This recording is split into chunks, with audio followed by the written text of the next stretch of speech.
Hi everyone, welcome to online job update.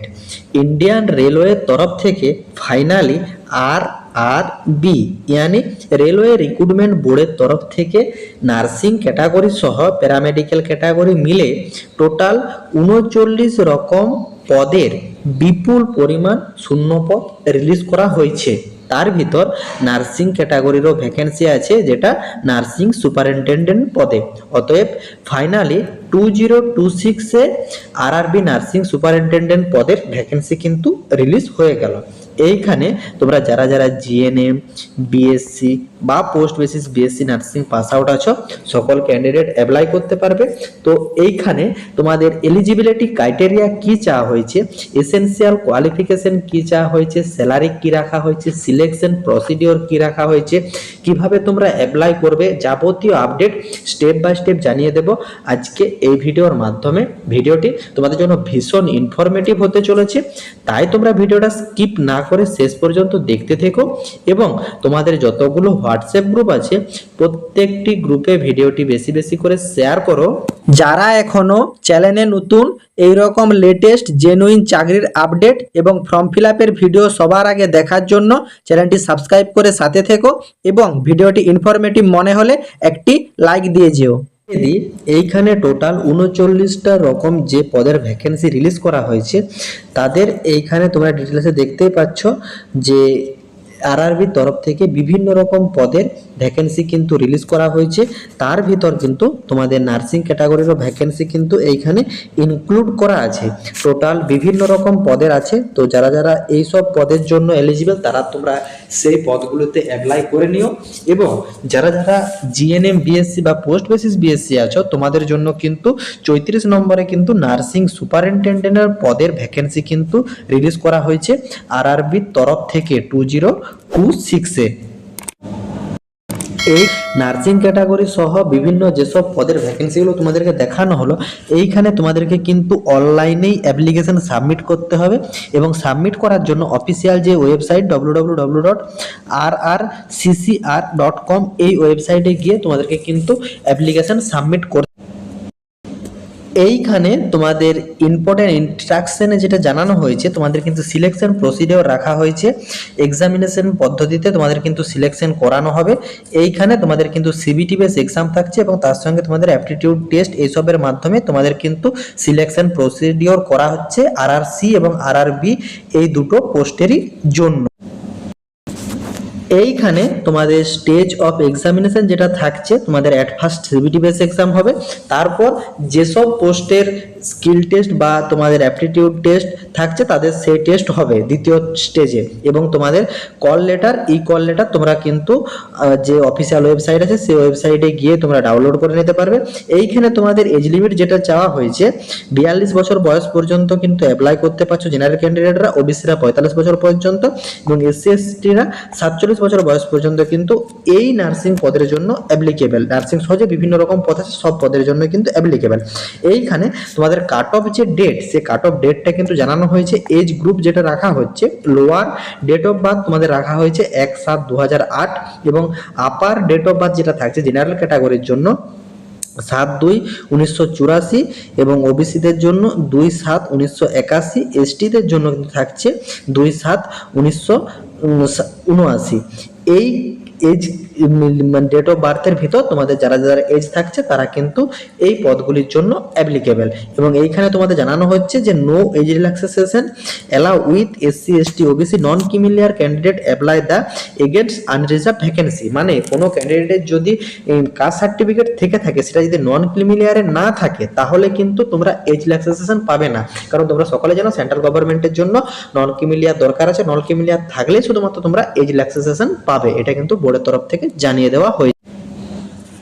তোমাদের nursing superintendent পোস্টের জন্য যারা যারা অ্যাপ্লাই করবে তোমাদের কিন্তু সিবিটি বেস এক্সামের মাধ্যমে সিলেকশন করানো হবে। তাছাড়া তোমাদের ডকুমেন্ট ভেরিফিকেশন এবং মেডিকেল এক্সামিনেশন থাকছে। টোটাল 3টা স্টেজে তোমাদের কিন্তু সিলেকশন করানো হচ্ছে। এইখানে তোমাদের 90 মিনিটে কিন্তু 100টি কোশ্চেনের অ্যান্সার দিতে হবে এবং যারা যারা ফিজিক্যাল হ্যান্ডিক্যাপ থাকবে তোমাদের কিন্তু 120 মিনিট টাইম ধার্য করা হয়েছে সিবিটি বেস সিঙ্গেল স্টেজের জন্য। তোমাদের কিন্তু সিবিটি বেসের একটাই স্টেজ থাকছে এবং এইখানে তোমরা যারা যারা এক্সামিনেশন অ্যাটেন্ড অ্যাটেন্ড করবে তোমাদের কিন্তু সিলেবাসও বোর্ডের তরফ থেকে প্রোভাইড করে দেওয়া হয়েছে, সেটা তোমরা একবার দেখে নেবে। যে নার্সিং সুপারিনটেন্ডেন্ট পদের জন্য শুধুমাত্র যে তোমাদের নার্সিংয়েরই সাবজেক্ট থাকবে এরকম নয়, এইখানে তোমাদের নন নার্সিং পার্টেরও কিন্তু সাবজেক্ট থাকছে। সব ডিটেলস কিন্তু বোর্ডের তরফ থেকে ডিটেলসে প্রোভাইড করা হয়েছে। এইখানে তোমাদের জেনারেল অ্যারিথমেটিক, এছাড়া GI and reasoning, general awareness এবং জেনারেল সায়েন্স সব কিছুই কিন্তু তোমাদের থাকছে এই সিলেবাসের ভিতর। এটা কিন্তু নন নার্সিং পার্টে, এবং নার্সিং পার্টে থাকছে তোমাদের বাকিটা। এইখানে তোমরা দেখতেই পাচ্ছ যে 90 মিনিটে তোমাদের যে এক্সাম অনুষ্ঠিত হবে, এখানে তোমাদের ইচ কোশ্চেনে 1 মার্ক করে রাখা হয়েছে। টোটাল 100টা কোশ্চেন থাকছে, তার ভিতর তোমাদের প্রফিসিয়েন্সি অ্যাবিলিটি মানে তোমাদের নার্সিং পার্টের উপর থাকছে 70টি কোশ্চেন, জেনারেল অ্যাওয়ারনেসের উপর থাকছে 10টি, এছাড়া জেনারেল অ্যারিথমেটিক, তারপরে ইন্টেলিজেন্স এবং রিজনিং এর উপর থাকছে 10টি, এবং জেনারেল সায়েন্সের উপর থাকছে 10টি। টোটাল কিন্তু 100টি কোশ্চেন, 100 মার্কে তোমাদের কিন্তু এক্সাম অনুষ্ঠিত হবে। চলো এইখানে তোমাদের এসেনশিয়াল কোয়ালিফিকেশন যেটা চাওয়া হয়েছে সেটা তোমরা ঠিকভাবে একবার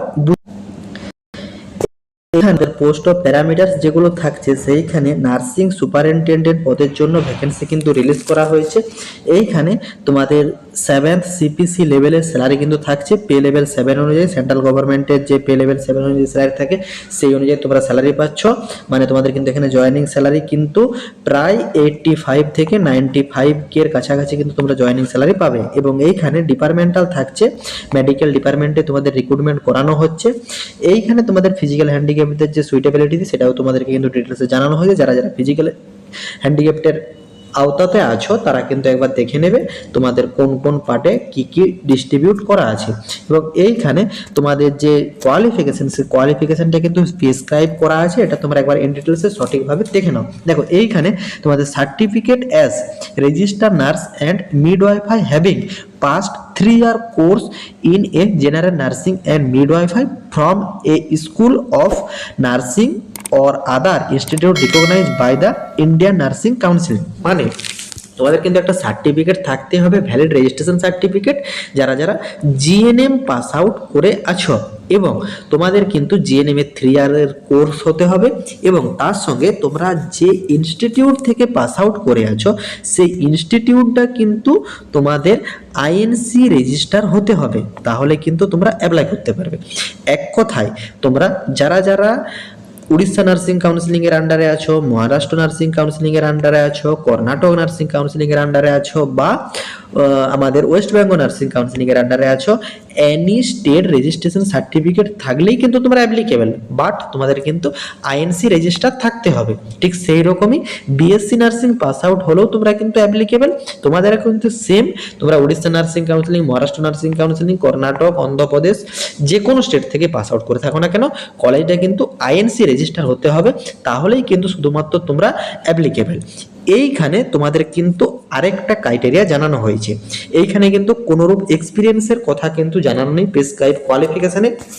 এইখানে তোমাদেরকে জানানো হয়েছে যে the Indian nursing counselling has also lead down content special. তোমাদেরকে জানানো হচ্ছে যে যারা যারা ধরো এএনএম নার্সিংয়ে আছো বা তোমাদের মিডওয়াইফে আছো, মানে বি গেট নার্সিং পদে, তারা কিন্তু এই পদটিতে শুধুমাত্র অ্যাপ্লিকেবল। দেখো এইখানে তোমাদের কিন্তু একটা পয়েন্ট বোর্ড কিন্তু ডেট জানিয়েছে যে এইখানে একটা উপরে তোমাদের কোয়ালিফিকেশন প্রেসক্রাইব করা আছে, প্রেসক্রাইব অ্যাবাভ আন্ডার দ্য তোমাদের যে এলিজিবিলিটি রিক্রুটমেন্ট প্রসেস, সেই এলিজিবিলিটি রিক্রুটমেন্ট প্রসেসে তোমাদেরকে জানিয়ে দিয়েছে যে important instruction online registration and submission of application. এখানে দেখো জানিয়ে দিয়েছে যে candidate should have regular employ of central railway, মানে সেন্ট্রাল রেলওয়েতে তোমাদেরকে রেগুলার এমপ্লয় হয়ে থাকতে হবে with no minimum service contract.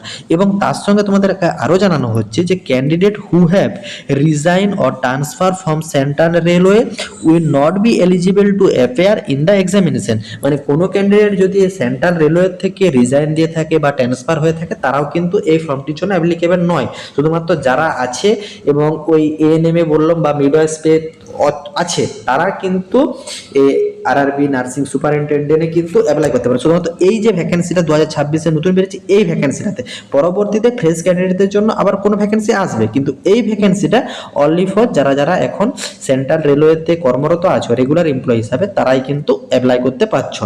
এবং এইখানে তোমাদেরকে কিন্তু মেন কথা জিএনএম বিএসসি পাস হয়ে থাকতে হবে, এবং তার সঙ্গে তোমাদেরকে কিন্তু যুক্ত হয়ে থাকতে হবে তোমাদের সেন্ট্রাল রেলওয়েতে, তাহলে তোমরা অ্যাপ্লাই করতে পারছো এই আরআরবি নার্সিং সুপারিনটেন্ডেন্ট পদের জন্য। এই নোটিফিকেশনটা দেখতে পাচ্ছ 22/4/2026 তোমাদের কিন্তু প্রকাশ করা হয়েছে। নোটিফিকেশন নাম্বারও তোমরা এখানে দেখতে পাচ্ছ। ডেট অফ পাবলিকেশন 22/4/2026 এবং opening date, time, online registration and filling up তোমাদের কিন্তু 22/4/2026 থেকে শুরু হয়ে গেছে এবং closing date, time, online registration and filling up application তোমাদের 21/5/2026 18টা পর্যন্ত তোমাদের কিন্তু এই অনলাইন অ্যাপ্লিকেশন করা যাচ্ছে। এবং online application general department competitive examination তোমাদের কিন্তু 8 থেকে সিলেকশন করানো হচ্ছে। এই ভ্যাকেন্সিটা তোমাদের রিলিজ করা হয়েছে যে রেলওয়ে রিক্রুটমেন্ট সেল আরআরসি থেকে। আরআরসি এবং আরআরবি দুটোতেই কিন্তু যুক্ত আছে সেন্ট্রাল রেলওয়ের তরফ থেকে। এই নার্সিং ক্যাটাগরি সহ বিভিন্ন রকম পদের কিন্তু তোমাদের ভ্যাকেন্সিগুলো রিলিজ করা হয়েছে। এইখানে তোমাদের নার্সিং সুপারিনটেন্ডেন্ট সহ সমস্ত রকম পদের কিন্তু ভ্যাকেন্সি রিলিজ করা হয়েছে। এবং এইখানে তোমাদের শূন্যপদ যেটা রাখা হয়েছে, টোটাল 21টি শূন্যপদ আছে, তার ভিতরে জেনারেলদের জন্য 12টা, তাছাড়া 3টা একটা, এভাবে কিন্তু তোমাদের ডিস্ট্রিবিউট করা আছে। আশা করি আরআরবি এবং আরআরসির তরফ থেকে যে অফিসিয়াল নোটিফিকেশনটা প্রকাশ করা হয়েছে ইন্ডিয়ান রেলওয়ের তরফ থেকে, সেই নোটিফিকেশনটা তোমরা ইন্টারভিউতে বুঝতে পেরেছো। কারো যদি কোনো জায়গাতে কোনোরূপ কোয়ারি থাকে কমেন্ট বক্সে কমেন্ট করো, আমি রিপ্লাই করবো। এবং যারা যারা এলিজিবিলিটি আছো তারা কিন্তু তোমরা অতি অবশ্যই অ্যাপ্লাই করো। টাটা।